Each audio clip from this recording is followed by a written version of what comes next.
Hello everybody and welcome to Vanguard G, Episode 1, the review. Still no G Unit start, but not for long. But who cares? Let's move on. Alright, getting into it. It starts with Kamui fighting Mamoru, who is the green-haired girl's brother. Fighting Mamoru Tamani from the Japanese land of green-haired people. Continue. They're in a stadium. Apparently it's like a big final match between the two.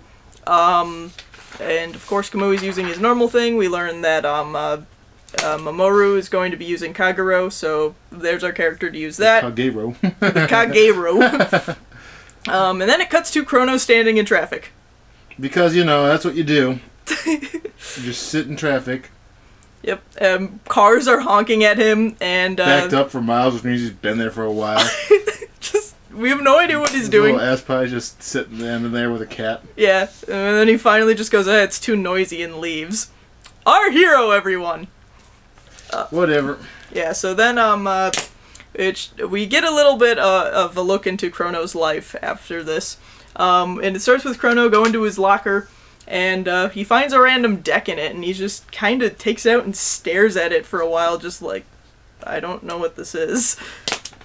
So we learn that Chrono is very bored in class.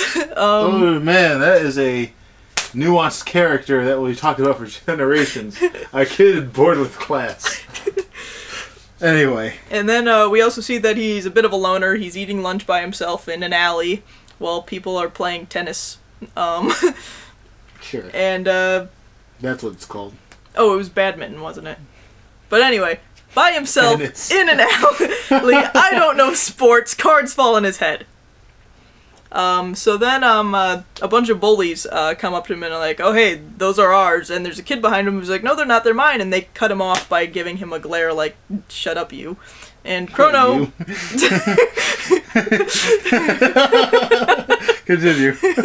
And Chrono sees through this, stands up, and the bullies recognize him at this point and are just like, oh shit. Yeah, it's hard to recognize the guy with the giant 6 on his head. Yeah, so then he takes the card and he's going to give it to the kid, and at first the kid's like trembling in fear, and he's just like, no, take the card, it's fine. And he just walks off. And then we learn that he apparently is a bruiser. It's almost like the Naoki they wanted him to be in Season 3. Naoki's son's theory is still valid. Well, you know, time travel in the future and whatnot. But, you know, anyway. So then we see a green-haired girl in a classroom, like, okay, everyone turn in your papers, and we see that Chrono's paper says that his dream for the future is to be independent. Independence. Yep. Doesn't necessarily mean for himself. Maybe he's wanting America to take over. Or something. Maybe he dreams to be Bandit Keith. You don't know. Someone please shoot American flags all over him. Continue. So then Chrono decides that he needs to figure out what's up with this deck business and goes to Card Capital to figure it out, which now has Card Capital 2 next to it. Because it's not Card Capital, it's the other Card Capital. Yes. Anyway, so we go inside and there's all these cards on the wall and he's really impressed and people are crowding around a big fight and it's once again Kamui and Mamoru fighting. They got nothing better to do, apparently. Yeah. These are the only two people we get to see fight. Although, Morikawa confirmed for background character. Yay. So, he's still here! Then Kamui goes up to Chrono and is like, oh, hey, can I help you? And Chrono's like, oh, you work here. Can you look at my deck? Hey, look at this. Yeah, and Kamui looks at it and he's like, I have no idea what this is. And so he brings them over to a little scanner to figure out if they're real cards, and it scans the deck and says, yeah, they're legit Vanguard cards. And so Kamui is like, well, now I have to fight you because I have no idea what this clan is. And Chrono's like, I've never fought before, I don't even know what this is or how I got it. I've never been to New York. So then he's like, okay, come on, just one fight. I'll tell you how to play. And so then they go over to one of those tables, the virtual tables. Zoo over here. Yeah, it is a regular zoo over here. Please don't mind the dog. So then, they go over to one of the little virtual tables, and it seems the technology has gotten a bit of an upgrade. And it shows a map of Cray, and he's like, okay, pick something that you like, and we're gonna fight there. And so he scrolls through it, and he finds Ruins in the Dark Nation. Ruins of the Dark Nation. Have a statue that looks like the main guy of his deck. You know, the one that apparently no one knew existed, even though it's in their system. I don't think anyone in Cray has ever heard of anthropology. Cray is the problem here, Em. Yeah, but still. It's Earth. Yeah, Earth, and... It's in their systems. It's programmed in there. Kamui seems to know that place just is in the system because it wasn't surprised it existed out of nowhere. And it primarily focuses this statue that looks like the guy from The Thing. How did no one notice this? It's just a little nitpick. It's not even a thing. I just find it funny that it's there at all. And in the forefront, no less. Yeah, so then, Chrono's like, okay, I want this one. And then, Kamui's like, alright, now imagine you're there. And they go, and they do the weird thing where they imagine. They do the thing they do at the beginning of every season, because if they didn't, I'd be offended. So then, Kamui explains what Vanguards are, and they pick out which card they're supposed to use. And when he's also looking through his deck, he takes out a stride card and goes, put this here for later. Apparently, they have great backs. Yep. I didn't know this. I recently learned about it. I wasn't looking at anything, so I didn't know anything other than they had the red pattern in the front. Mm-hmm. Well, I guess the great back makes sense. That way you don't mess them up. Yeah, much easier to find. So then, they start their fight. Kamui's a dick and pretends to attack Chrono on first turn. And then he's like, actually, it's first turn, I can attack you. It's just like season 1, guys. So, they don't go through as much detail in the rules as they did in the first episode of Vanguard. But, well, that's to be expected a little bit. But not really.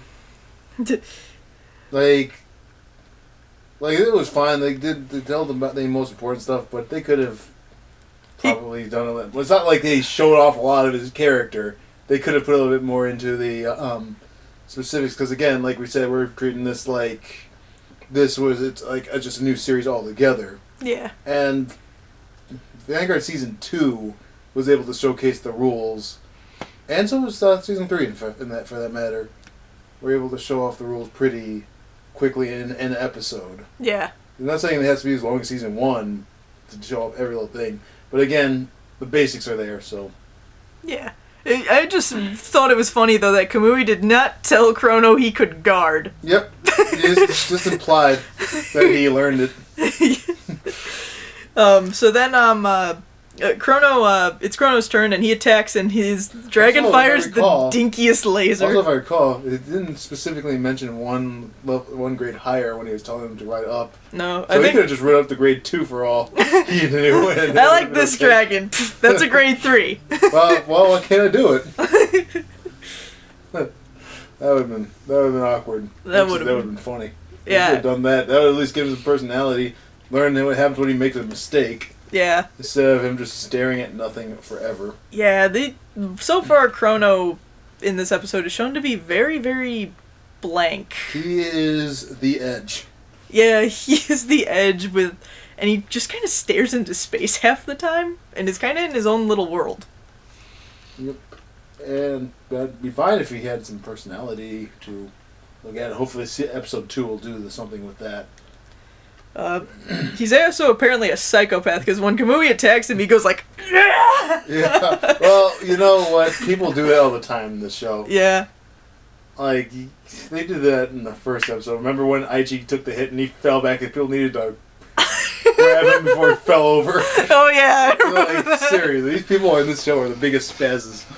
Yeah, he even wipes his mouth like he's wiping away blood. Like got punched in the mouth. And then, Shino comes into the shop, or Shion. Yeah, I think his name's Shion. The Royal Paladin player. Yes. We all know who he is. He's freaking white-haired kid number 2. Takuto 2. Takuto. Takuto. Takuto! He looks exactly New like him. nickname. So then he comes in, he sees Chrono fighting, and he's just like, what? And so Kamui's going on about how he's having fun, and Chrono is like, you're too noisy! And he's like, because this is my first time playing, I have to win. And props for calling out what you're actually going to do. Because he then rides Jet Dragon, and the dragon speaks to him and says that I was born from your desire for a new future. So there you go, an avatar that actually talks. That's actually something you don't get to have very often in these kind of shows, except for Buddy Fight. He has wheels for feet. Am I the only one? His design reminds me of Junk Warrior. Well, he doesn't have wheel feet, though. But Yeah, but I guess the color scheme and just his body type. it's because he's made out of scrap. Good point.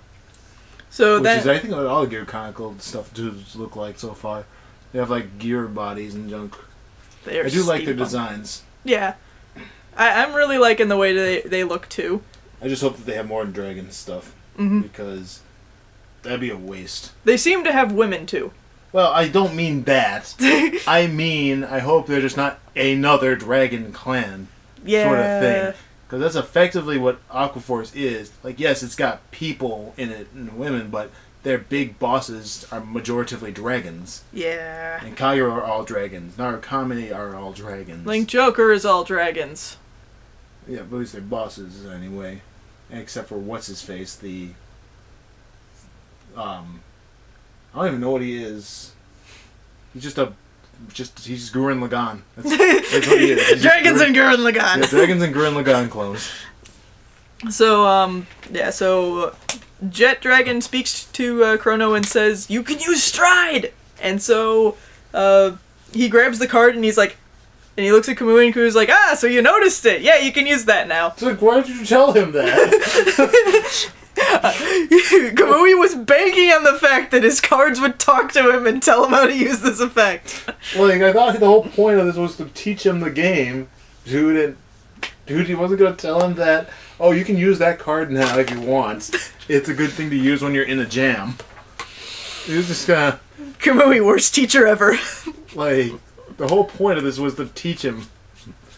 He had to learn this from an astral projection in his mind. And he banked on this. So yeah, he uses Stride and he beats Kamui, and then he Kamui's it up with his ham. Yeah, he's like, I lost! Oh God! So then everyone crowds around Chrono is like, oh, you're using a new clan, what is this? I want to see, let me look, I want to fight you next! And Chrono's just like, too much stimuli. Too much stimulation, gotta get out of here. And then Kamui looks at one of his cards and finally reads the name of the clan, that it is Gear Chronicle. Gear Chronicle? Huh, and his name has Chrono in it. Whoa! I wonder if there's a connection!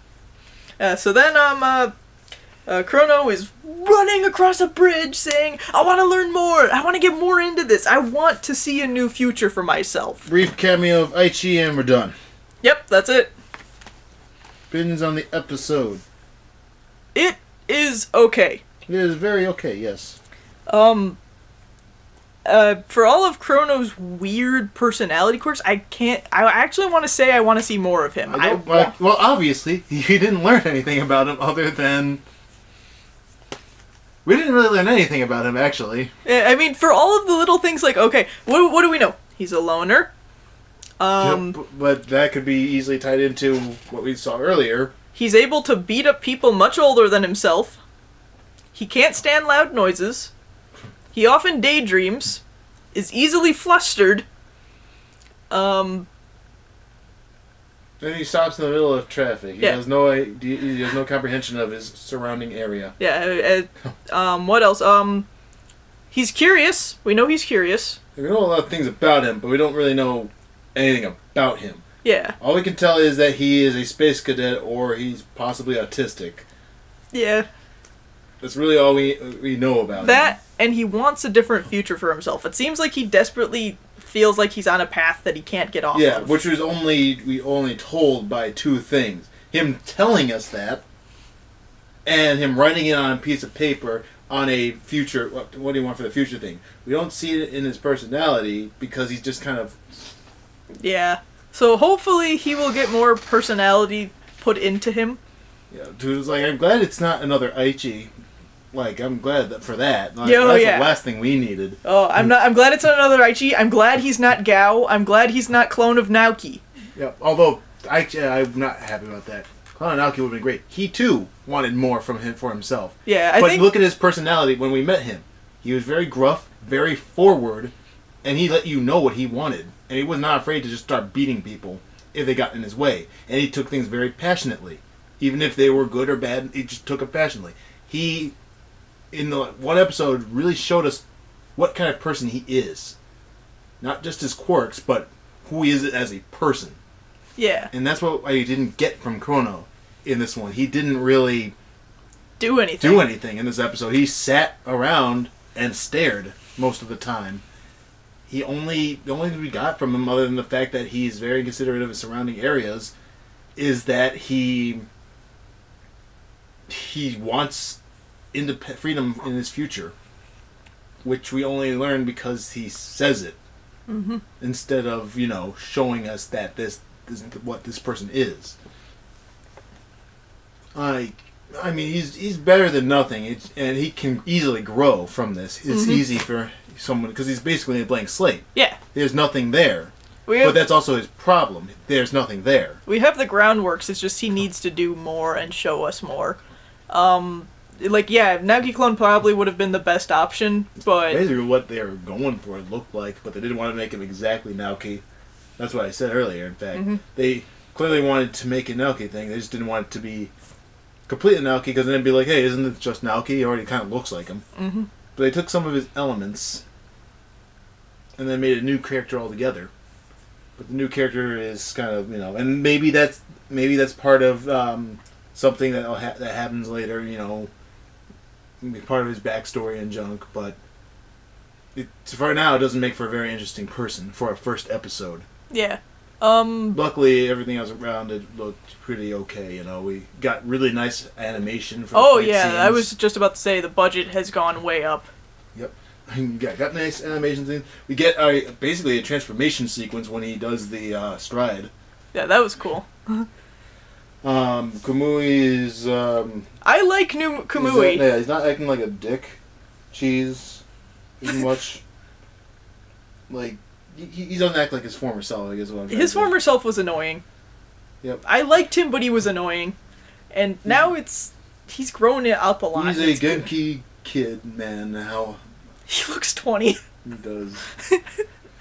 So that's always neat to see. The other characters that we saw here and there didn't really do anything at all. They just existed. Royal Paladin, Takutu. He just kind of showed up and stared at things that happened, and then he left. Yeah, he seems interested in Chrono for no particular reason. And then the girl she's just kind of there too. She's just like... She literally was just there to take papers. She literally just is there to exist right now. And I get it, first episode, but come on. Any of these characters could have been doing stuff. The only person who got real, development in the season so far is Kamui, but we already know him. And it's like, I get it, they had to have someone there to teach stuff and all, but why couldn't Mamoru do it? Yeah. Why couldn't maybe Shino do it? Or Shion or Takutu? Like, heck, I would have just been happy. I wouldn't even mind Kamui doing that. My real problem is that none of those characters even really spoke. Yeah. Like, yeah, Shion did. He got 2 lines. Yeah. And girl, I think, said a line to her friend off screen. She said 1 line, turn in your papers now. Yeah, that's right. That's what that one too. So, yeah, we could have seen more characters. Like, they could have cut out a lot of the weird things Chrono was just doing by himself. Yep. And I hate to have to keep bringing this one up, but look at any given Yu-Gi-Oh! Series. In 22 minutes, you not only learn about how the game more or less works, but you also get a good feel about your main character or characters. Like GX, you learn about the absolutely flawlessness of Jaden. You learn about the angst of Yusei. you get even as much as I don't like the show, Zeal does a good job at having a lot of characters get development at once, even if none of those characters are all that likable to me. And the first season, Arc 5, freaking A, that was great. You learned everything about those guys in 20 minutes, especially the main character. But that was glorious. And considering this is a new director, right? I believe so. Like one that hasn't really done anything. Yeah, so for his first attempt, I'm still giving him like a good solid B+. This is a good first attempt. Yep. Good first attempt. Just needed to see more of the characters, especially the new ones who haven't done anything yet, be characters. Like, 22-minute runtime, it should be enough time to develop them more than this person is bored with life, wants to see more. Like... Death Note accomplished that in about 5 minutes. 5 seconds. Yeah, and we moved on to the next part. So far, though, it's looking pretty good. We're probably going to keep up with it. I'm curious to see what goes on. Just really hope that the other characters start getting more. Because they really didn't get much here. That's my only real gripe with it. Otherwise, the episode was really good, all things considered. Again, even considering how bland Chrono is, he's at least interesting enough that you're like, I want to learn more about this guy. He's interesting because we want to know what his deal is. Yeah, that's what I mean. Because I really hope that blandness is a part of his character for the reason of, development's sake, not just because he's... Does he periodically stand in traffic? Yeah, I really want to know what the deal with that was, too. Like, does he just is it just a quirk where he just kind of stops in traffic? That's a dangerous quirk. Or just stops in the middle of something that he shouldn't be in the middle of, and...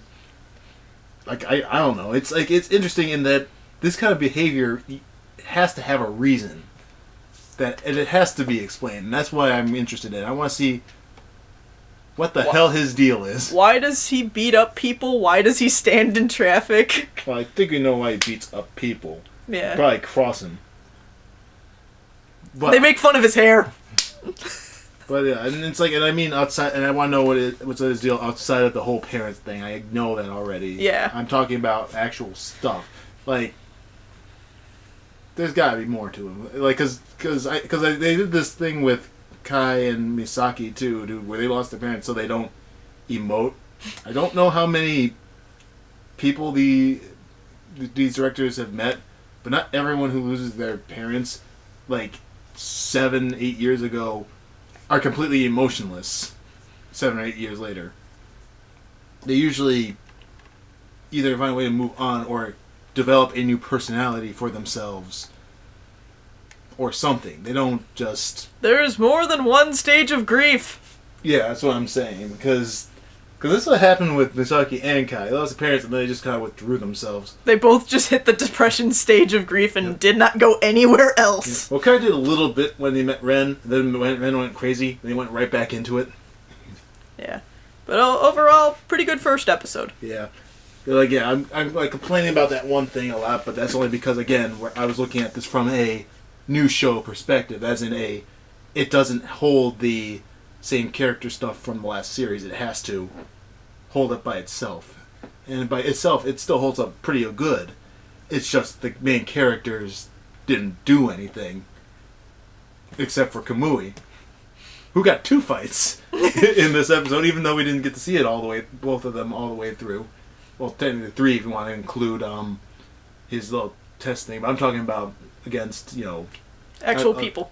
Yeah, people who've been playing. So it's good to know, Kamui's still fighting. But, just want to see more things. Alright, so until next time. Yep. Bye-bye. See you, everybody.